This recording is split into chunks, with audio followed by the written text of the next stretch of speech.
Shalom, Bapak Ibu yang dikasihi oleh Tuhan, berjumpa kembali dengan saya. Saatnya kita belajar kembali bersama-sama tentang isi Alkitab, Sabda Yesus Kristus Tuhan kita. Siapkan Alkitab Bapak Ibu sekalian. Hari ini kita akan merenungkan dan mendiskusikan sebuah judul yang berbunyi isi seluruh hukum Taurat dan kitab para nabi. Nah, Bapak Ibu, kita ingin tahu ya, isi seluruh hukum Taurat dan kitab para nabi itu yang seperti apa. Padahal di dalam orang Kristen belajar tentang Alkitab, seringkali kita mendengar sebuah pengajaran bahwa hukum Taurat itu sudah tidak perlu lagi dilakukan. Tetapi ada sebagian hukum Taurat yang tidak boleh dihilangkan. Semuanya membuat kita menjadi bingung, ya. Namun mudah-mudahan lewat pelajaran video saya kali ini yang walaupun tidak panjang tetapi singkat dan sederhana cukup memberikan satu pengetahuan pencerahan buat Anda yang berkenan selalu belajar bersama dengan video saya yang tayang di YouTube. Bapak Ibu, mari kita baca lebih dulu Matius pasal 7 ayatnya yang ke-12 yang langsung firman Tuhan ini keluar dari mulut Tuhan Yesus sendiri. Segala sesuatu yang kamu kehendaki supaya orang perbuat kepadamu, perbuatlah demikian juga kepada mereka. Itulah isi seluruh hukum Taurat dan kitab para nabi. Bapak Ibu, ketika saya merenungkan firman Tuhan ini, lama sekali saya tidak memahami apa yang dimaksud oleh Tuhan Yesus. Dia pada berbicara dengan kata-kata yang sederhana. Segala sesuatu yang kamu kehendaki supaya orang perbuat kepadamu, perbuatlah demikian juga kepada mereka. Itulah isi seluruh hukum Taurat dan kitab para nabi.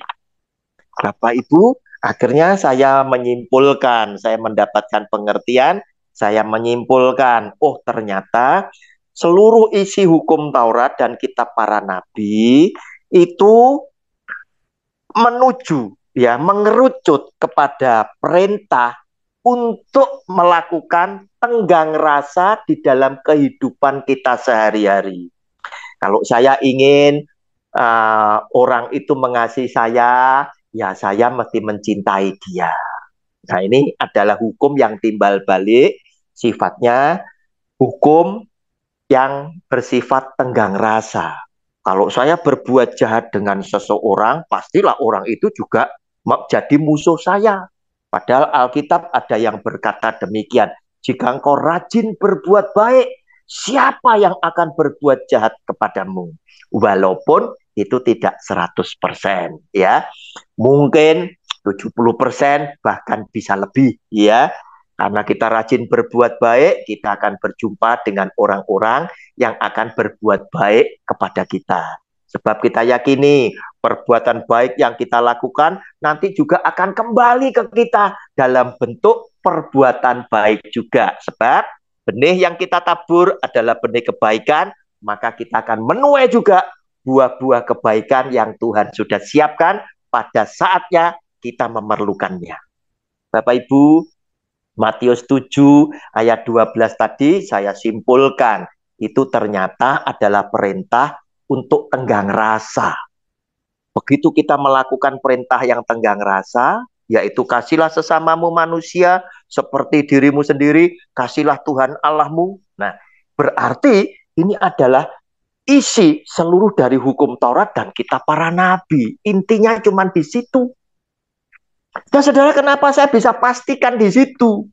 Sebab ketika saya mengasihi Tuhan saya dengan segenap hati, dengan segenap jiwa, dengan segenap akal budi, saya yakin ya Tuhan akan membalas dengan kasih sayang yang lebih daripada apa yang saya bisa lakukan untuk dia. Sebab apa? Dia adalah Allah, dia adalah Tuhan. Kemudian hukum kasih ini kan dua, kan begitu. Ya, kita lihat lebih dulu saja di Matius pasal 22 ayatnya 36 sampai dengan 40, ya. Apakah betul di situ juga dikatakan itu merupakan isi seluruh hukum Taurat dan kitab para nabi? Guru, hukum manakah yang terutama dalam hukum Taurat? Jawab Yesus kepadanya, kasihlah Tuhan Allahmu dengan segenap hatimu dan dengan segenap jiwamu dan dengan segenap akal budimu. Itulah hukum yang terutama dan yang pertama. Dan hukum yang kedua yang sama dengan itu, ialah kasihlah sesamamu manusia seperti dirimu sendiri. Pada kedua hukum inilah tergantung seluruh hukum Taurat dan kitab para nabi. Nah, Bapak Ibu, Matius 7 ayat 12 dan Matius 22 ayat 40, karena keseluruhan tadi bacaan tadi telah saling memberikan dukungan ya.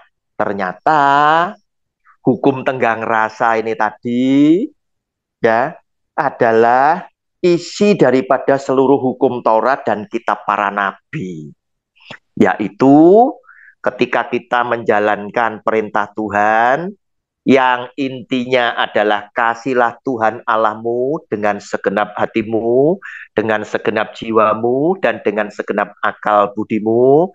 Itulah hukum yang pertama dan yang terutama, ya. Kemudian hukum yang kedua dikatakan oleh Tuhan Yesus yang sama. Nah, yang sama dengan yang pertama, yaitu kasihlah sesamamu manusia seperti dirimu sendiri, ya.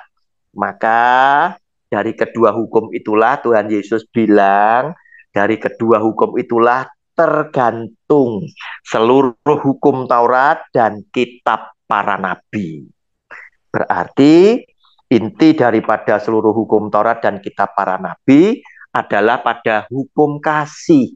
Kasih kepada Tuhan, kasih kepada sesama. Kita yakin jika kita mengasihi kepada Tuhan, otomatis Tuhan akan mengasihi kita. Tuhan akan mencintai kita. Sebab kita mengasihi dan mencintai Tuhan.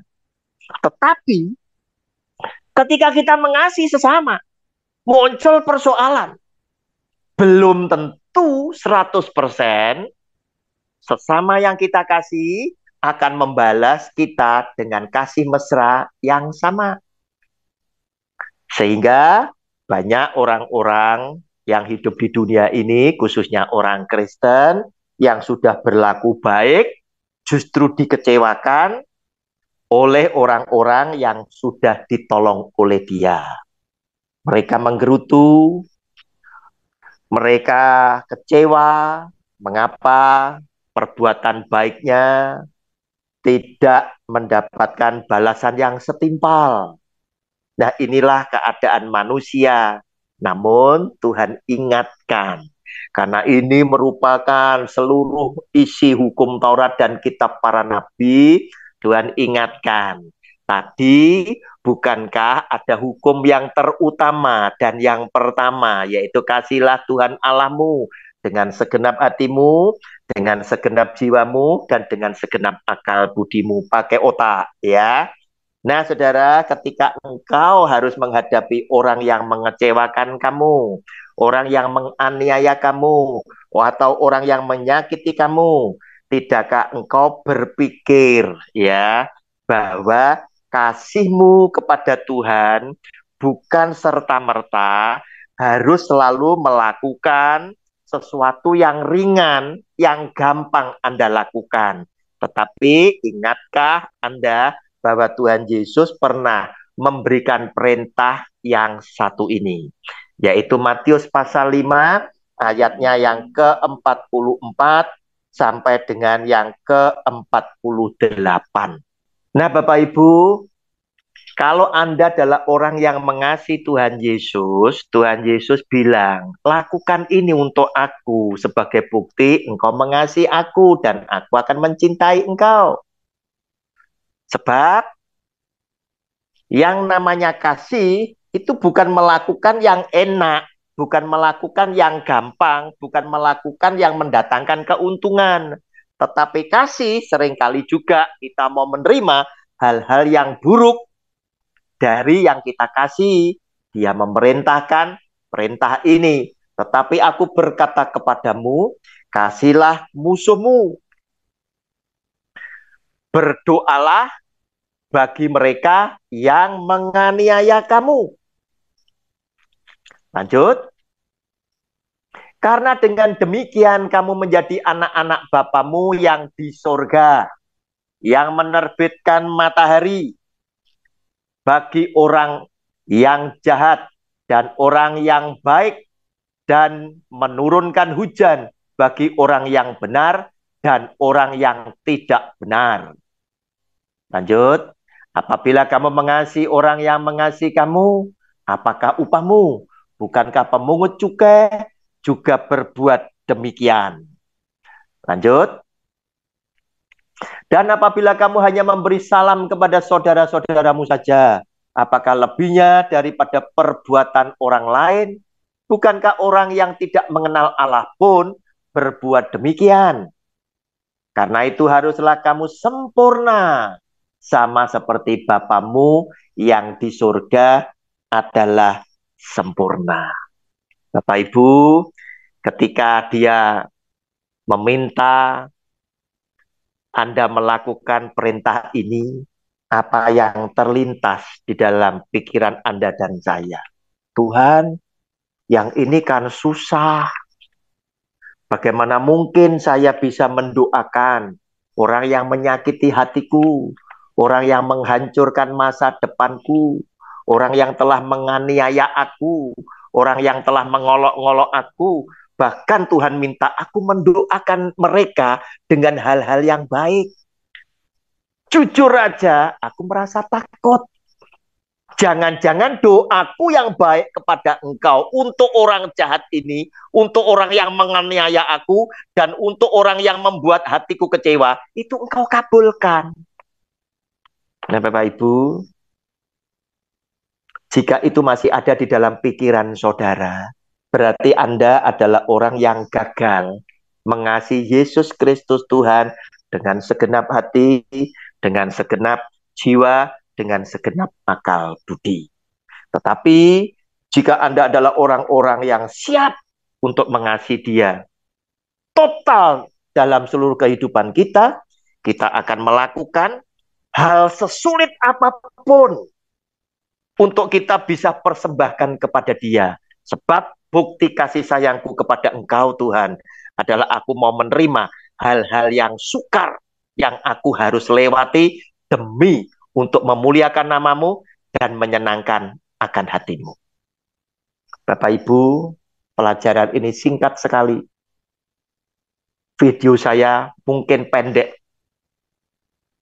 namun saya berharap lewat yang singkat, lewat yang pendek, yang sederhana ini cukup memberikan pencerahan buat Anda dan mendatangkan berkat buat Anda bersama dengan keluarga dan para sahabat yang lain. Jika Anda merasa terberkati lewat video yang singkat ini, bagikan video ini kepada para sahabat dan para keluarga. Tuhan Yesus memberkati Anda bersama keluarga, sebagaimana Tuhan Yesus sudah memberkati saya bersama dengan seluruh keluarga saya. Amin.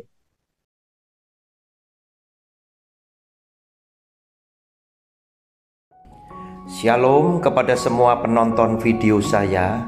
Jika Anda merasa terberkati dengan video saya, jangan lupa bantu like dan share ke semua saudara-saudaramu.